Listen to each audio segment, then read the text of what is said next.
Chapter 26, Turtle's Trial. Who was furious? Haven't we had enough game playing, he complained, and led by a confessed bomber, no less.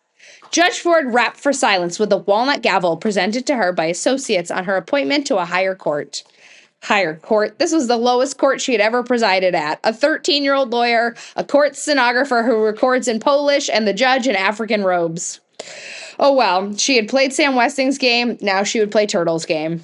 The similarity was astounding. Turtle not only looked like her Uncle Sam, she acted like him. Ladies and gentlemen, Turtle began, I stand before this court to prove that Samuel W. Westing is dead and that Sandy McSouthers is dead, but Crow didn't do it. Pacing the floor, hands behind her back, she confronted each of the heirs in turn with a hard stare. The heirs stared back, not knowing if they were the jury or the accused. Grace Wexler blinked up at her daughter. Who's that? The district attorney, Jake replied. Go back to sleep. Now, frowning, now smiling a secret smile, Turtle acted the part of every brilliant lawyer she had ever seen on television who was about to win an impossible case. The only flaw in her imitation was an occasional rapid twist of her head. She liked the grown-up feeling of short hair swishing around her face. Let me begin at the beginning, she said. On September 1st, we moved into Sunset Towers. 2 months later, on Halloween, smoke was seen rising from the chimney of the deserted Westing house. Her first witness would be the person most likely to have watched the house that day. I call Chris Theodorakis to the stand. Chris lay a calm hand on the Bible and swore to tell the truth, the whole truth, and nothing but the truth. What fun. You are a bird watcher, Mr. Theodorakis, are you not? Yes. Were you bird watching on October 31st? Yes. Did you see anyone enter the Westing house? I saw somebody who limped. Good. Now she was getting somewhere. Who was that limping person? It was Dr. Sykes. Thank you. You are excused. Turtle turned to her audience. Dr. Sykes was Sam Westing's friend, a witness to the will and his accomplice in this game. On the day in question, he limped into the Westing house to build a fire in the fireplace. Why? Her next witness might answer that. Judge Ford instructed the witness to remove his aviator's helmet. His gray hair was tousled but barbered. And place your gun in the custody of the court. Oh my, Flora Bombach gasped as Otis Amber unzipped his plastic jacket, pulled a revolver from his shoulder holster, and handed it to the judge, who locked the gun in her desk drawer. Turtle was as startled as the other tenants. Mr. Amber, she began bravely, it seems that we are not all who we say we are.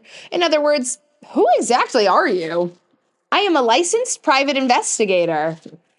Then why were you disguised as an idiot delivery boy? It was my disguise. Turtle was dealing with a practiced witness.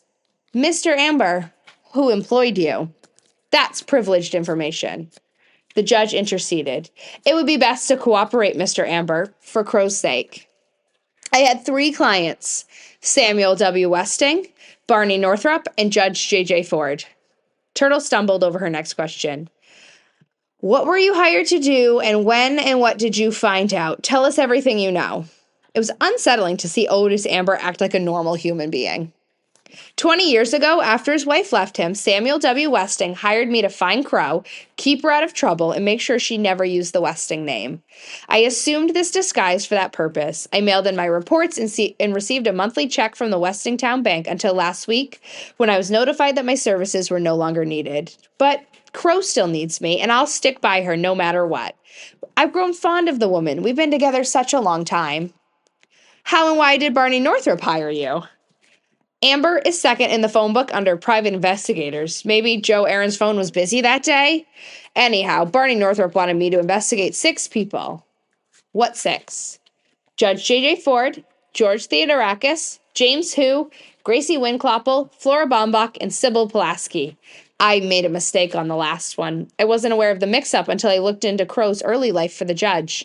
It seemed I confused a Sybil Pulaski with a Sidel Pulaski. Would you please repeat that? The court stenographer asked. Sidel Pulaski, Otis Amber repeated, then turned to the judge.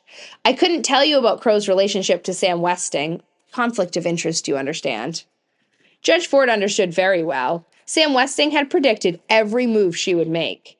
That's why Otis Amber, with his privileged information, was one of the heirs.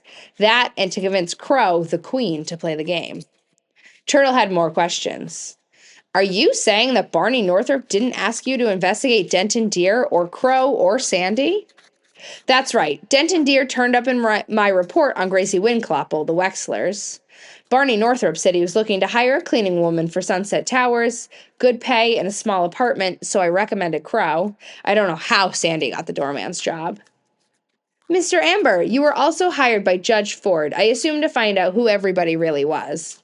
Did you investigate all 16 heirs for the judge? I didn't investigate the judge or her partner. The judge bristled at the reminder of her stupidity. Therefore, Turtle continued, you have never investigated the man we knew as Sandy McSuthers for any of your clients? Never. One more question. It was the question she had planned to ask before learning that Otis Amber was not who he seemed to be. On the afternoon of Halloween, when we were watching the smoke in the Westinghouse chimney, you told a story about a corpse on an oriental rug. I saw it, Grace Wexler cried. I saw him. Turtle forgot the rules of the court and hurried to her mother. Who did you see, Mom? Who? Terrified by the who's, Madam Who slipped away. The doorman, Grace replied, lifting her dazed face to her husband. He was dead on an oriental rug. Jake, it was awful. Jake stroked his wife's hair. I know, Gracie, I know. Turtle returned to her witness. Mr. Amber, did you tell that spooky story to dare one of us to go to the Westinghouse that night? Not really. Sandy told me the story that morning, and we decided to scare you kids with it, being Halloween. Thank you, Mr. Amber. You may step down.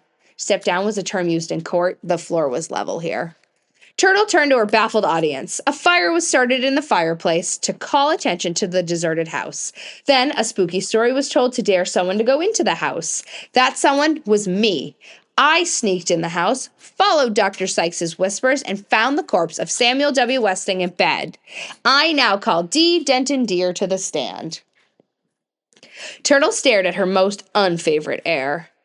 Intern Deer, you saw the body of Samuel W. Westing in the coffin. Did he appear to have been poisoned? I could not say. He was embalmed. You are under oath, Intern Deer. Do you swear that the body of Samuel W. Westing was embalmed? What kind of a trick question was that? I cannot swear to it. No, I did not examine the body in the coffin.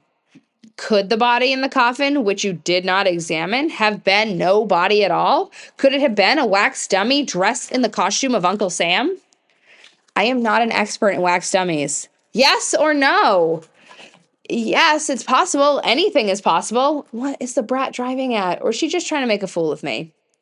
Intern Deer, you may not be an expert in wax dummies, but you are an expert in medical diagnosis, and you did examine the body of Sandy McSuthers, correct? Yes to the first question, no to the second. I did not examine Sandy. I tried to make him comfortable until help arrived. He was still alive when Dr. Sykes took over. Turtle turned quickly to conceal her smile. But surely you saw enough symptoms to make one of your famous diagnoses. She peered at the judge from the corner of her eye. That last word didn't sound right. Coronary thrombosis, the intern diagnosed, but that's just an educated guess. In simple language, a heart attack. Then Sandy could not have died of an overdose of lemon juice, which is what I saw Crow put in his flask. Turtle could have called on Angela to testify to that, but she didn't want her screwy sister confessing all over the place. I never heard of anyone dying as a result of lemon juice consumption, the expert replied. One more question, Intern Deer. Do you swear that Sandy had a bruise on his shin resulting from a kick? Absolutely, I should know, having been the recipient of such a kick myself. You may step down. I call Sidel Pulaski to the stand. Sidel Pulaski! Overcome with excitement, the secretary had to be helped to her feet for the oath-taking. Miss Pulaski, I must compliment you on your good thinking in taking down the will in shorthand. Professional habit. This looks professional, all right. The typing is perfect. Well, almost perfect. Seems you left out the last word in section 3. The estate is at the crossroads. The heir who wins the windfall will be the one who finds the... Finds the what, Miss Pulaski? Finds the what? Sidel squirmed under Turtle's hard stare. Leave it to the brat to discover my one error. There was so much talking I couldn't hear the last word. Come now, Miss Pulaski, you claim to be a professional. Hounding the witness and doing it quite well, Judge Ford thought, coming to the secretary's defense. I don't think anyone heard the word Turtle. Mr. McSuthers made a joke about ashes at that point. You are excused, Miss Pulaski, Turtle said offhandedly, her eyes on the will. The judge was right. Sandy had joked about ashes scattered to the winds. Winds, windy windclapple. No, it still didn't make sense. It is not what you have, it's what you don't have that counts. Maybe no word was ever there. She read on. Fourth, hail to thee, O land of opportunity. You have made me, the son of poor immigrants, rich, powerful, and respected. So take stock in America, my heirs, and sing in praise of this generous land. You too may strike it rich who dares play the Westing game. Fifth, sit down, Your Honor, and read the letter this brilliant young attorney will now hand over to you. Judge Ford, could you introduce as evidence the letter that brilliant young attorney handed over to you? It is just the usual certification of sanity signed by Dr. Sykes, the judge replied as she removed the envelope from her files. But the letter was gone. The envelope now contained a receipt. Check received November 1st, $5,000. Check received November 15th, $5,000. Total amount paid by Judge Ford, $10,000. Cost of educating Josie Joe Ford, $10,000. Amount owed to Sam Westing, $0. I'm afraid the original letter has been replaced by a personal message. It has no bearing on this case, and... Yes, please, a trembling Madam Hu stood before the judge. For to go to China, she said timidly, setting a scarf-tied bundle on the desk. Weeping softly, the thief shuffled back to her seat. The judge unknotted the scarf and let the flowered silk float down around the booty. Her father's railroad watch, a pearl necklace, cufflinks, a pin and earring set, a clock. Grace Wexler's silver cross never did turn up. My pearls, Flora Baumbach exclaimed with delight. Wherever did you find them, Madam Hu? I'm so grateful. Madam Hu did not understand why the round little lady was smiling at her. Cautiously, she peered through her fingers. Oh, the other people did not smile. They know she is bad. And Mr. Hu, his anger is drowned in shame. Perhaps stealing is not considered stealing in China, Sidel Plasky said, in a clumsy gesture of kindness. The judge rapped her gavel. Let us continue with the case on hand. Are you ready, counselor? Yes, Your Honor, in a minute. Turtle approached the frightened thief. Here, you can keep it.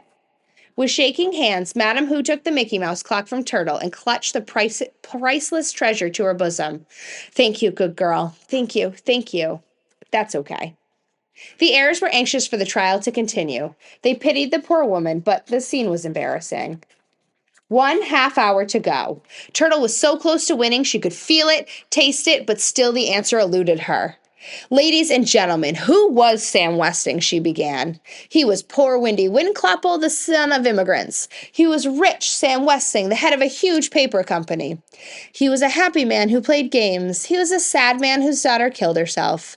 He was a lonely man who moved to a faraway island. He was a sick man who returned home to see his friends and relatives before he died.